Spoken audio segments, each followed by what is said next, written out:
There is a type of person that makes other people deeply, viscerally uncomfortable, and those people don't even know why. You could be standing completely still, saying nothing, and someone across the room will feel the urge to either confess something or leave. You aren't doing anything, you're just existing.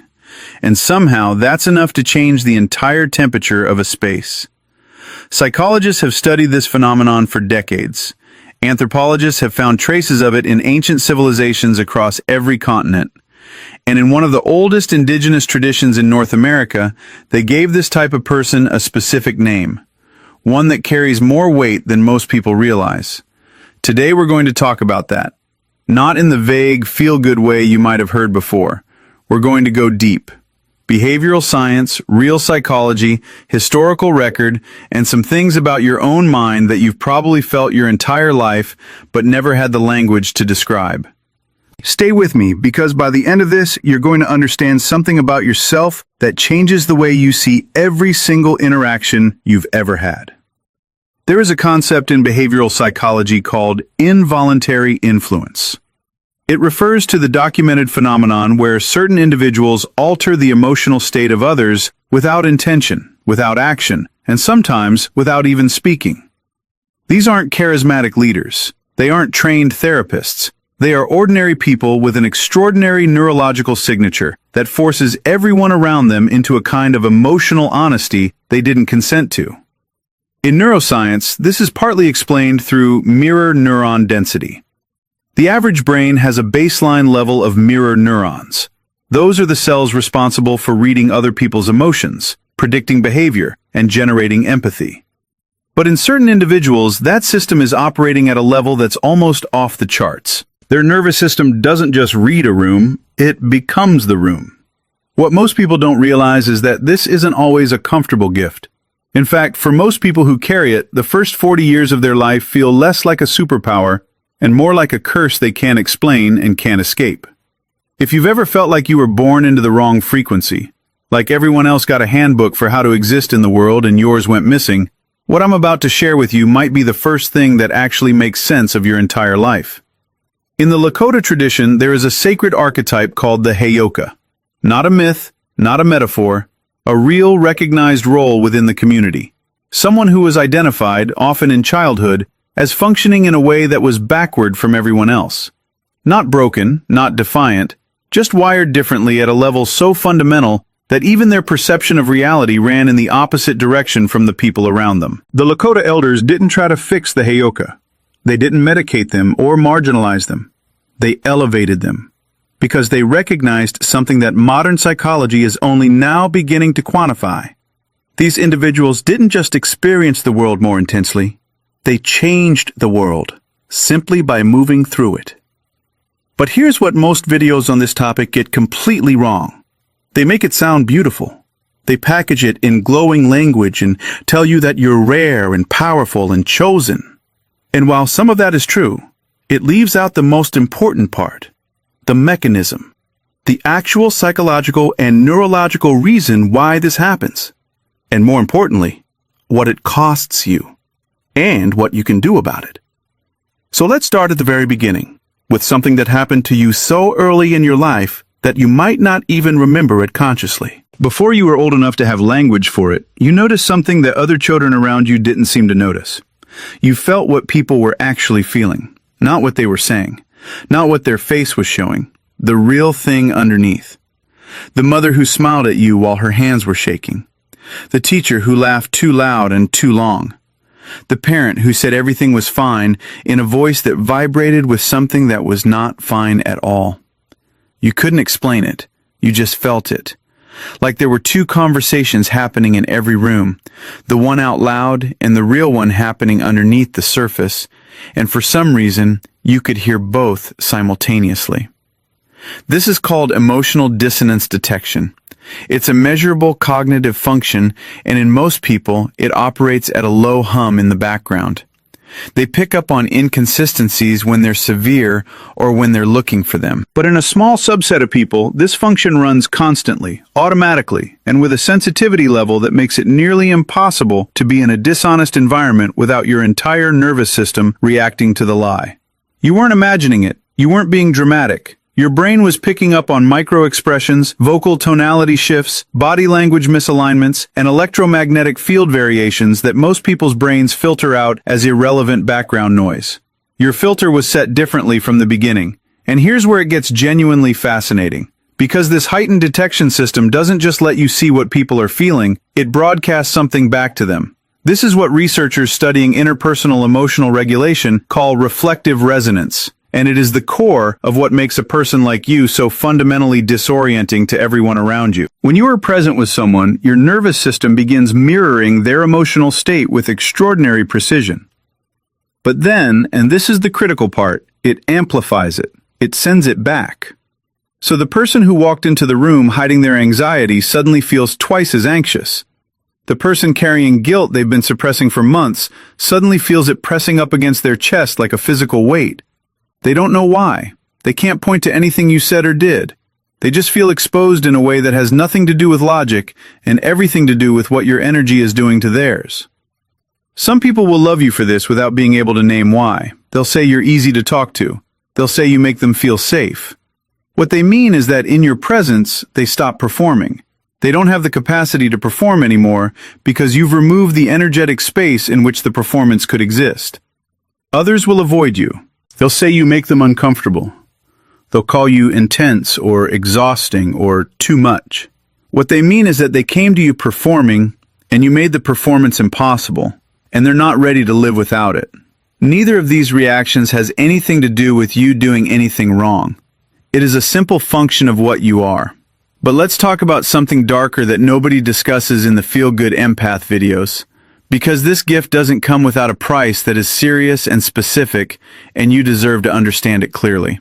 When your nervous system is running this level of emotional input processing constantly, absorbing, amplifying, reflecting, it generates an enormous physiological cost. Studies on individuals with heightened empathic sensitivity show consistently elevated cortisol levels, disrupted sleep architecture, higher baseline activation of the amygdala, and a pattern of emotional fatigue that doesn't respond to the interventions that work for everyone else.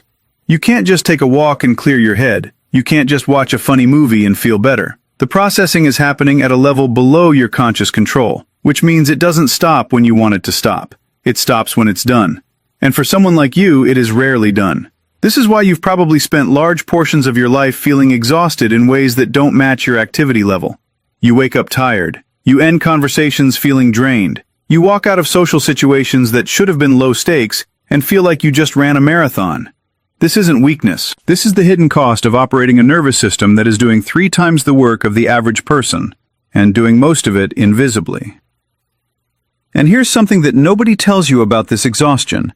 It has a secondary effect that is even more insidious.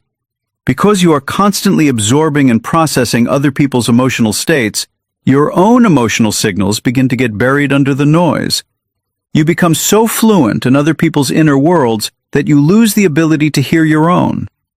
You'll know exactly what a near stranger is feeling after a 5-minute conversation, but you'll have no idea what you actually want for dinner. You'll be able to articulate the root trauma behind your friend's relationship pattern with startling clarity, but you won't be able to name your own needs in an intimate relationship without enormous effort. This is not a metaphor. This is a documented feature of hyperempathic nervous system architecture. The same sensitivity that makes you extraordinary with other people makes you a stranger to yourself. And the Lakota knew this.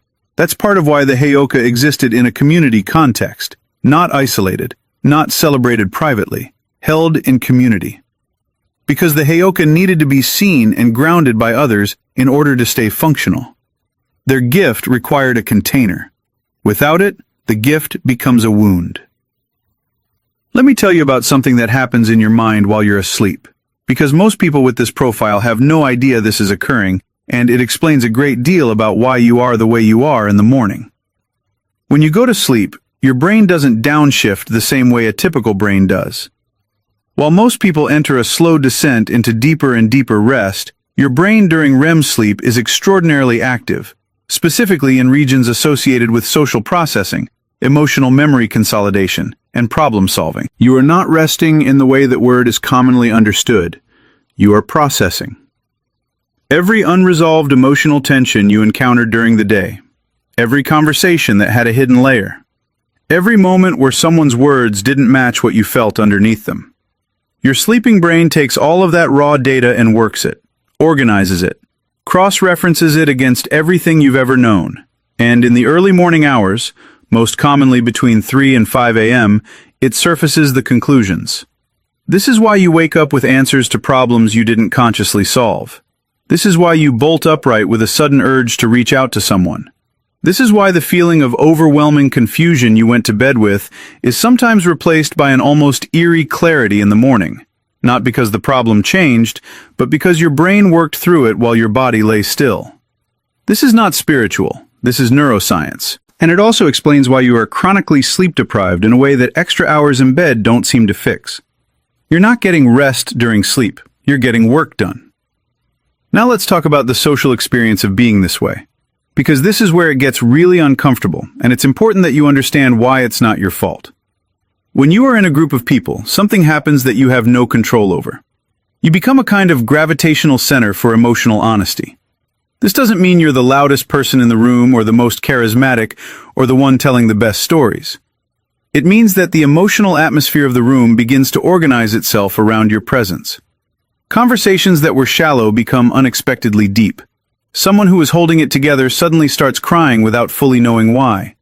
The group dynamic shifts.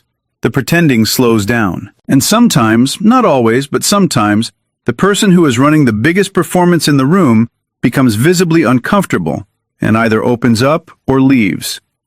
You have probably watched this happen dozens of times without understanding the mechanism behind it. You probably thought you did something wrong, said something wrong, made things awkward. You didn't. You simply exist in a way that creates atmospheric pressure on dishonesty, and dishonesty doesn't survive that pressure comfortably. But here is something critical to understand about this, about yourself, about the way this gift operates in close relationships, because this is where the real complexity lives. In your most intimate relationships, romantic partners, closest friends, family members, the mirror effect isn't occasional. It's constant. It means the people closest to you are living in an environment of continuous emotional reflection. They can't hide from themselves when they're around you, not for long. That's an incredibly difficult thing to live inside, even if it's ultimately good for growth. The people who stay close to you for years are people who are committed to their own honesty, their own evolution, their own willingness to see themselves clearly. They're not necessarily the easiest people, but they're real. And the relationships you build with them tend to have a depth that most people never experience. The people who leave, and there will always be people who leave, are leaving the mirror, not you. It is important that you understand this distinction completely, because carrying the belief that you are too much, or too intense, or too difficult is one of the most damaging misassignments you can make about your own nature. You are not too much. You are exactly the right amount. For people who are ready for reality, now I want to talk about something that most people in this space don't want to admit because it complicates the clean, glowing narrative of the gifted empath. Being this way doesn't make you inherently wise. It doesn't make you inherently right. It doesn't make your perceptions automatically accurate. And one of the most dangerous traps for a person with your type of sensitivity is the certainty that your impressions are always truth rather than highly sensitive interpretation.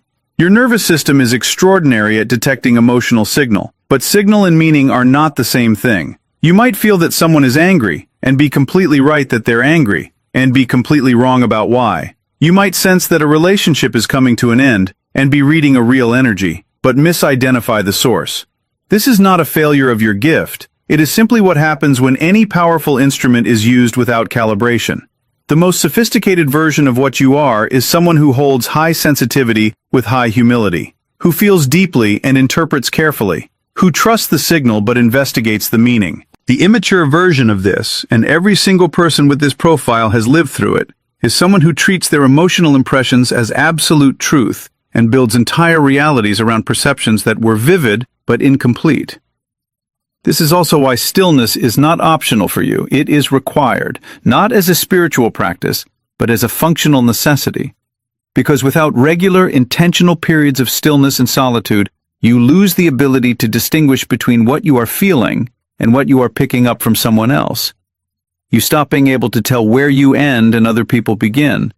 And when that line disappears, you become not just unhelpful to others, you become lost to yourself. The ancient practice around the Heyoka always involved periods of withdrawal, of going into solitude to reset the instrument. Not as punishment, not as isolation, as maintenance, like a diagnostic reset that prevents the system from running corrupted data. If you are not building this into your life deliberately, you are running on corrupted data. And you probably feel it, even if you've never had this exact language for it.